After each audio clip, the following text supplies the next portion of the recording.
ازادي د مینې خیال دی په یو زړه کې، ازادي د خدای کلام دی په یو زړه کې، ازادي د ماشومانو لوبېدل دي، ازادي د مور په غېږ کې لویېدل دي. دغه کتاب چې تاسو ګورئ دا زما لومړنۍ شعري ټولګه ده. تا سره نوم د قاتل بد ښکاري. دا کتاب تقریبا په 1.5 مخونو کې چاپ شوی دی.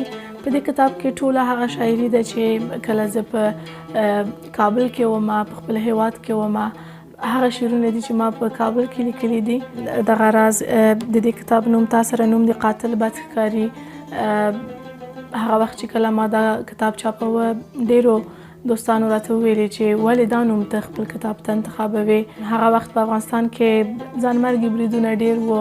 ما غوښتل چې زه دغه پیغام تر خلکو، تر ځوانانو ورسوم چې هغوی ته هغه پیغام ورکړي چې مړینه، جنګ، جنجال یا جګړه د حل لاره نه ده او هیڅکله د جګړې له لارې سوله نشي راتلی.